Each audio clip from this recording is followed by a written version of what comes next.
Welcome back to American Warrior Radio, right here on the Talk to Me station, AM 1300 WMEL. And folks, we are online worldwide at 1300WMEL.com. And listen, we've got folks out there on patrol with the United States Coast Guard that are listening in. How you doing, Commander Yarish, and all your troops out there? We got folks over in Afghanistan. We got people in Oregon, from Maine, Hawaii. Listen, we hear from you, and we want to hear from you, whether you have something to add, if there's a new segment you're interested in, if you like the stuff that we're doing, shoot us an email at kim, K-I-M, at avetproject.org, or jump on Facebook.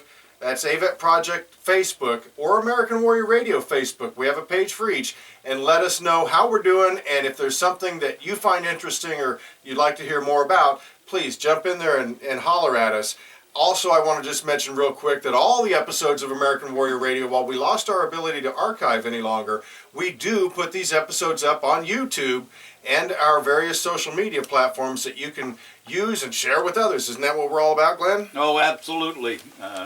We're here to give you the latest and greatest and most current and correct information about VA benefits, and that's the key word, is correct, not barracks room rumors. Yeah, the grapevine, the rumor mill, all that stuff. No, we cut right through that. The grapevine dies right here. This is a new grapevine. This is the tree of truth at American Warrior Radio. And we are so happy, again, to have Dr. Scott Fairchild join us with what is going to be a regular segment on American Warrior Radio every last Saturday of the month. Heal the Warrior, Heal the Country. Doc, before we went to break, we were talking about some interesting stuff, and I know you've got a couple things. I have to ask real quick, though.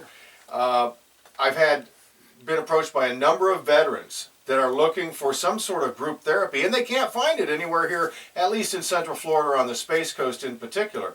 What offerings does Bay Tree Behavioral Health, which is your company, what do you offer? Well, we've developed some various groups over the years, and they continue to grow. So currently on the first and third Saturdays of the month. Write this down, everybody. First and third Saturdays of the month when I'm not here. On the first and third Saturdays of the month at Bay Tree Behavioral Health, 1370 Bedford Drive.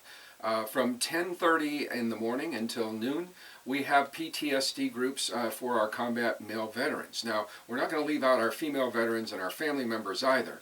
So on the first Saturday of the month, we have our psychiatrist, Dr. Davis, Georgia Davis. She's fantastic. She does a group for our female service members on the first Saturday of the month.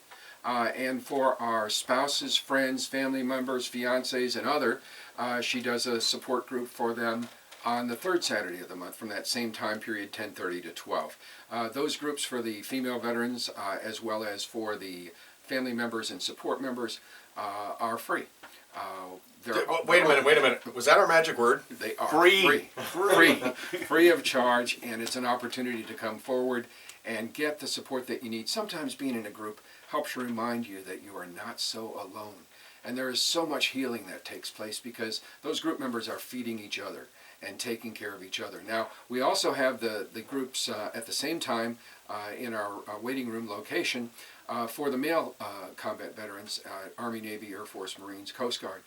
They come together and they don't, there's not a lot of inter-service rivalry during that. Oh, a little bit of picking on each other, but it's in good fun. It's in good fun, and they work through a lot of their combat issues. We have different topics each week, and always an opportunity to support whoever may be in crisis. So those services are available, as well as other support services at Bay Tree Behavioral Health. What's the number for Bay Tree Behavioral? That's 321-253-8887. Say it one more time. That's calling 321-253-8887. And on the web? You can check it out at baytreebehavioralhealth.com. Outstanding. And again, I don't know of any other provider, at least in this part of our listening audience, that provides what you do. And you come at it not just to help the veterans, but you're helping the family members as well. And that makes a big impact on society as a whole.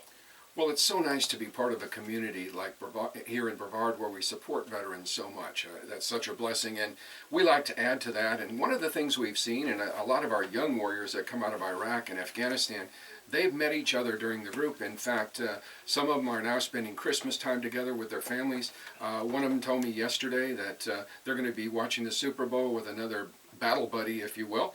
And so that makes a lot of sense. And they've developed good relationships and good connections. And what's been exciting for me, I know Garen was talking about American Sniper and Kyle, and how he had a purpose. You know, when you come back, you have to have a purpose. You know, it's nice to recognize folks and, you know, put them on the Jumbotron and say thank you at the ball games. But I heard one Marine say one time, he said, you know, it's not all about the Jumbotron moments. He said, I defended your country, our country, while I was over there, and you trusted me to do that. He said, I just want to come back and be able to integrate and come back in and be a contributing member of society. So we have these two young veterans who met at our group, and they have decided they want to have a purpose, and so they are in the process of forming an organization called Battle Brothers, and they're going to put together a Battle Brothers bait and tackle shop. And they're looking in the Pineda area where there aren't many tackle shops, and I think everyone in the community can support that. Place to stop by and have a cup of gumbo and sit down and get your fishing license and get your bait and tackle and go out and have some good fishing. It sounds like a heck of a deal, and that is important because, as you mentioned earlier, and Glenn, your father being a World War II hero in my mind, they bottled this stuff up, or they set it way back in the far reaches of their brain or their psyche, and because they were getting on with life. You know, they were building this country, the greatest generation, and all that, and rightfully so, they deserve that recognition. But as you said, Doc, once their life slows down, once they lose that daily grind, that ability to channel their energy and their mind in one direction, which is, you know, building America, building their families, everything slows back down, and then all this stuff comes flooding back. It does. It comes back like a tsunami wave, and it hits them so hard, and they may be sitting in the chair and saying, wow, it's just as real as it was 40 years ago. In fact, I remember two Vietnam veterans who were in group one time, and they just met. And he said, when were you in Nam? And the guy paused for a second, looked at him, and said, about 2 o'clock this morning. That kind of tells the story, doesn't it? It comes back and it grabs you. It really does. We also have a group that we're going to be forming early in February. We had a request from a number of the young folks coming back, and they were talking about spirituality. And there's a national organization called Point Man Ministries. You know, veterans that come back, veterans who come back sometimes have difficulty being around crowds and going to churches and organization and structure like that. But they may want to talk about some moral aspects of war and, you know, why did my buddy die and I didn't? And some of those aspects of combat that are spiritual in nature. So we've got two people interested. We've got a retired colonel who was a pilot who would like to co-lead our group, and we have a representative, a super trooper from the VA who wants to work with us as well. And so we're offering our facility on whatever day they pick, probably a Sunday, and we're going to form a chapter of Point Man Ministries, so it is available to those who have that persuasion as well, who would like to be able to express their concerns and be able to worship together.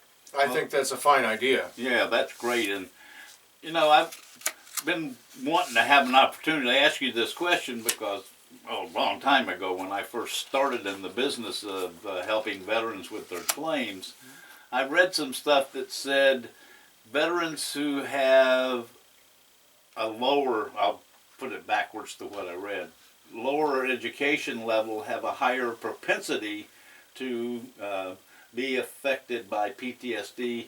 And they were kind of saying, like, if I've got a college degree and this guy is not a high school graduate and we're both in the same battle at the same time, fighting the same people under the same circumstances, that I got a less chance of getting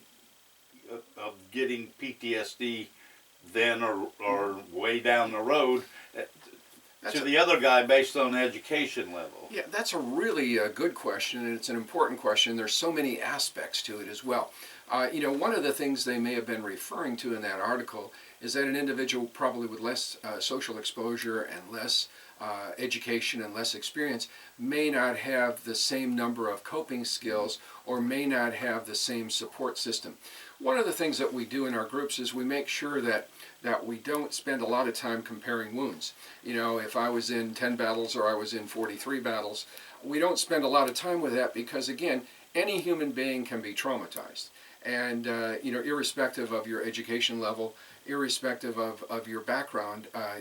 Any human being, when exposed to too much trauma or when overwhelmed by the stressors, can be traumatized. So we don't spend a lot of time on that in terms of comparing wounds. We try to spend more focus on the healing aspects and on the brotherhood. We've got a picture up on the wall of 3 combat veterans, 2 of them carrying the other one off the battlefield. And we sometimes say, as combat brothers, just like foxhole buddies, we have to take care of each other because God knows who else will. And I find that when veterans are taking care of each other, they feel a sense of purpose and fulfillment as well. And folks, you're listening to the new segment of American Warrior Radio, Heal the Warrior, Heal the Country with Dr. Scott Fairchild.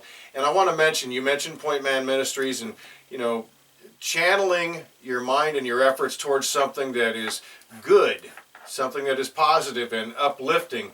And AVET Project's PR&R retreats, which you are a lead facilitator of the mental health part of that with us, incorporates the same ideas, and that is we bring guys and gals separately.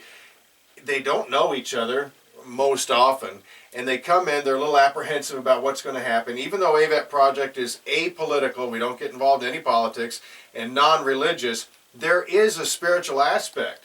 And I know our executive producer, Kim, would want me to mention this. Hi, Kim. She's recovering from a total knee replacement. Love you, baby. You're doing good. I'll be home soon. We miss you, Kim. Yeah. She would want me to mention, how does somebody cope with something like that, that they know where they've been and maybe they don't know where they want to go, and they may be feeling pulled or tugged in one direction or another, and they're not necessarily interested in the religiosity aspect of it, because if there was a God, why would I have gotten my arm blown off or lost my buddy or what have you? What do you say to people like that? Well, it's so important. So many folks have some roots, strong roots in well, like you said, a religiosity background. And, it's interesting. It's so good to see our society moving more in the direction of individual relationships with the higher power, as opposed to, what earthly folks may tell us about the what's collectivism. Going on. Absolutely, the religiosity. And so I'm really excited about Point Man Ministries. I'm really excited. One of our guys came to group, and he was talking about being embedded with the local troops, and he was talking about their Muslim background. And in the middle of the night when you got nothing else to do but sit there and talk, he said he was comparing notes, and they were talking, and it came to him as a surprise that the roots of the Muslim background were actually also out of Abraham, Isaac, and Jacob. And so, being able to talk and understand and kind of get a appreciation and a respect, and being able to say, why did these things happen in battle? Why did this happen? Why did that happen? Maybe get some understanding there, and to support each other. They are the only ones that can really understand it, those who've gone through similar situations together. And while we've got a little bit of time left in this segment, I know, Glenn, you've got some good information we need to share about tax exemptions regarding your property and what have you. But let's steer the ship around here, because if a veteran that's listening, or a family member of a veteran that's listening to American Warrior Radio right now, and they have this appreciation, or they think that their loved one is affected by PTSD because of the mood changes, and really, have we talked to anybody that has come back from a combat tour, and certainly multiple combat tours, and been unchanged? We hear it every single day. Oh, Bill or Sally or whoever, they're not the same person. Yeah, that's exactly right. So they need to at least pursue, at least investigate filing a claim for disability compensation with the VA for post-traumatic stress disorder or depression or anxiety or whatever it might be termed in a clinical sense, Doc. Right. But Glenn, address that. Mm-hmm. When should they go at it? How should they go about it? Well, when you should go at it is ASAP. Mm-hmm. Once you are experiencing those symptomatic problems that the doctor was talking about, your sleeplessness, your depression, your inability to get along in social circles and so forth. You're not comfortable. You're focusing on your wartime experiences. Startle response, hypervigilance, walking the perimeter at night. Absolutely. Mining around your house in extreme cases. I've had a couple of those. So you'll know that you should be doing something because you're not getting along like you want to be getting along, like you used to be getting along before you got involved in a wartime thing. So seek some help at that point, and the kind of help you need to seek is somebody that knows what they're doing. A credentialed, as Gearing calls it, accredited as I call it, veteran service officer who can steer you in the right direction, get you to gather the correct kind of evidence, where you will be successful. Well, you should be successful, let's put it that way. You may have to appeal, but you should be successful with your claim for disability, for mental health issues we're talking about today.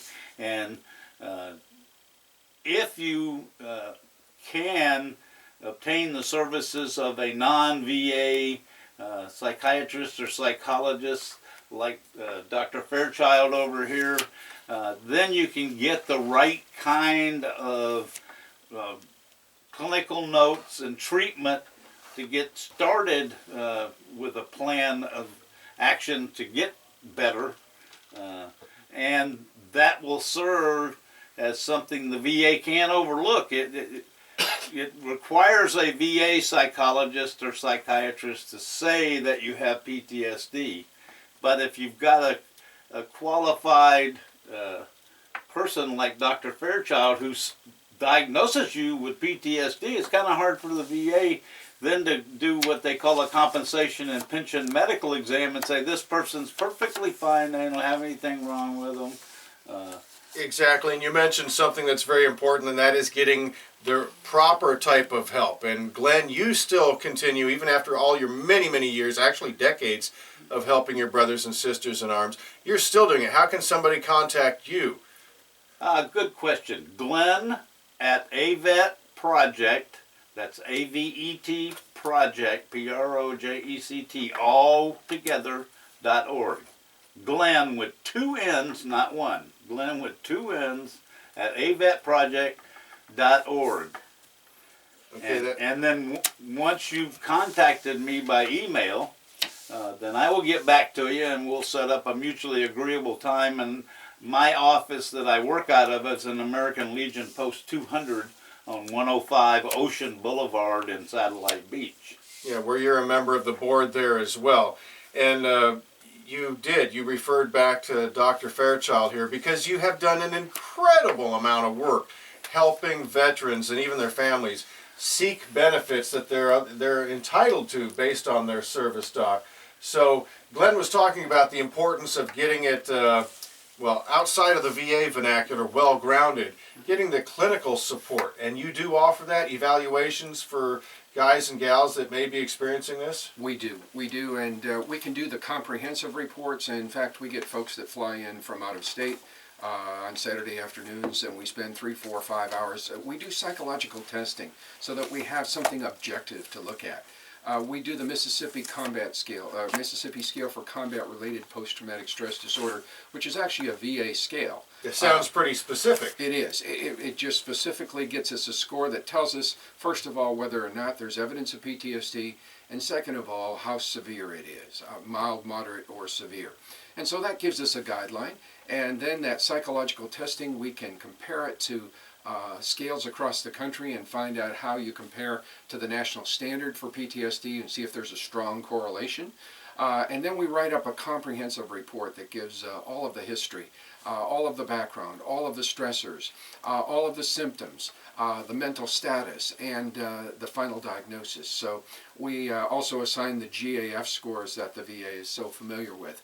And so it's important to, it's also important to understand that what we do is we tell it like it is. We don't overrepresent it, we don't exaggerate it, and we don't underrepresent it. You're professionals. You're going to report it as it is. We tell it as it is, but we do a comprehensive and good job of telling it.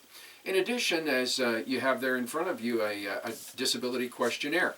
Oftentimes we do a shorter version, which is the disability questionnaire. It's actually a VA form, so the VA recognizes it. And we put our diagnosis on the front page of that.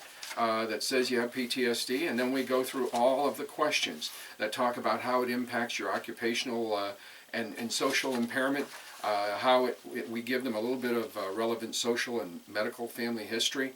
We also talk about the educational history and substance abuse history and legal history. And then we go down a checklist to see if you meet the criteria for the diagnosis, and we go down a checklist of symptoms. And by the time we finish that 6-page document, we can send you out the door with it, and you can take it over to a fine veteran service officer like Glenn or one of his comrades, and they will help you get that process so it gets in. It's very beneficial because it's a brief form, it's a VA form, and they know how to read it because they designed it. And Yeah, Glenn, let me ahead. throw in there, there's also a requirement for the veteran to submit with the claim, if they want the quote-unquote fully developed claim process, which is supposed to be faster. I've yet to see that, but that's another story. That's an ongoing story. But there's a questionnaire for the veteran to fill out himself. The disability benefit questionnaire, of course, is filled out by a medical professional, a mental health professional, as it were, in the case we're talking about. But the veteran is to fill one out, and I found through experience, I always gave them the form, went through all the questions, explained what the VA is looking for, and sent them home and said, you fill it out and bring it back, and then we'll, if we need to tidy it up, if you will, we'll do that, because I found that they can't sit there in front of me and fill that thing out. Once they start reliving those experiences, they get to a blank spot, if you will. That's correct. Exactly. And folks, again, Doc, I want to thank you so much for being a part of American Warrior Radio. The hour is already evaporating right before our eyes. But you'll be back on a regular basis the last Saturday of every month with Heal the Warrior, Heal the Country. Thank you, sir. Pleasure to be here. Thank you for Really your excited service to about our country and everything you continue to do. Absolutely. it. Thank Glenn, you.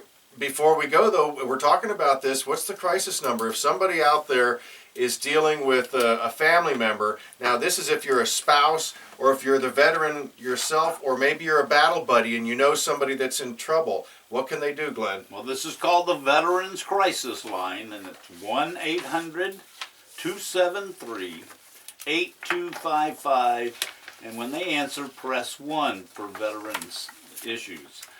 Again, that's the Veterans Crisis Line, and they'll get help to you.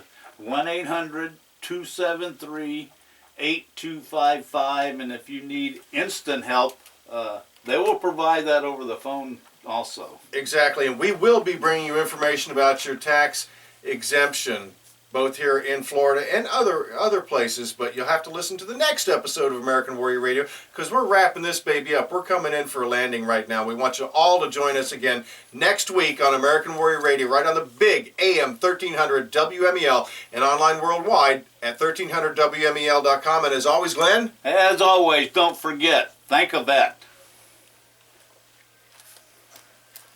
It goes by so quickly, doesn't it? Does that just evaporate? Yeah, it does. That's a freaking hour. We hit so much stuff. Yeah, it's always like that. I was thinking I'm going to try and bring something along next time. There's a new article out by Robert Ward, a whole series, and he talked about the moral aspects of war, which that's a tough area for a lot of these guys. In fact, Oh, yeah. In fact, he's identified in addition to PTSD, he calls it moral wounds in addition to PTSD wounds. There's moral wounds, like I shot that 14-year-old, female, those kind of things. And actually, one of my guys is reading Ed Tick's new book, and I'm going to try and get that. And it's We were asked to do this shit too. I know. We know a warrior Yeah, you have to that was because asked to go and as the kids came up to the the Talibanis and going to steal their rifles to kill the kids. yeah, and the thing is that in some of the cases, if you didn't do it, the last time you didn't do it, you lost a buddy because the kid blew up. Thank you very Yeah. much. So and I love what one of my guys said.